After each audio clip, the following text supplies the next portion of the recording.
Now, I wanted to do a part 2 to this video because I wanted people to clearly understand the difference between de jure and de facto. All right. And understand that there are two different governments in place right now. The de jure government stems from the actual constitutional republic. Right. And the de facto government stems from the actual corporation that's in operation. So you have the United States of America, which is the sovereign republic. And then you have the United States Incorporated, which is a corporation that was started after 1871 in the Naturalization Act. Let's get into it. Now, as we all know, the Pledge of Allegiance, I pledge allegiance to the flag of the United States of America and to the, republic for which it stands. All right. Now, this is very important because, again, when the United States of America was first started, it was started as a constitutional sovereign republic. And after 1871 in the Naturalization Act, the United States was bankrupt. They just had a civil war.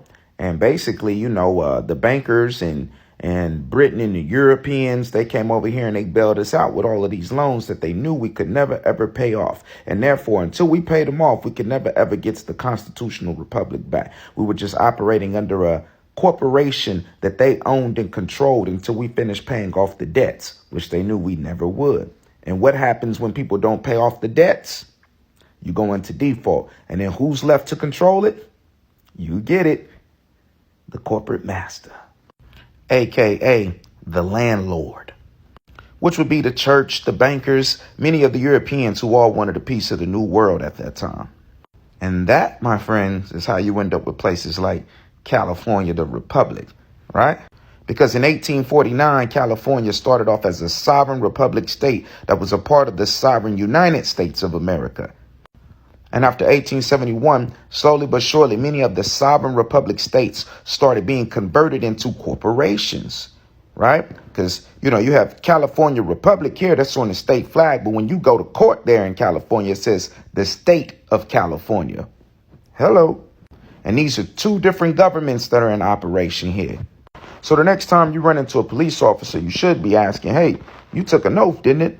Well, which government did you swear an oath to? The corporation or the sovereign republic? Just see what they say.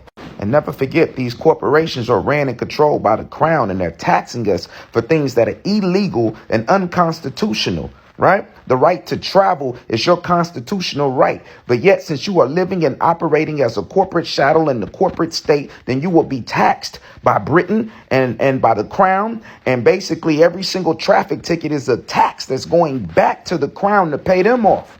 Right? It's unlawful and it's unconstitutional. Cut it off.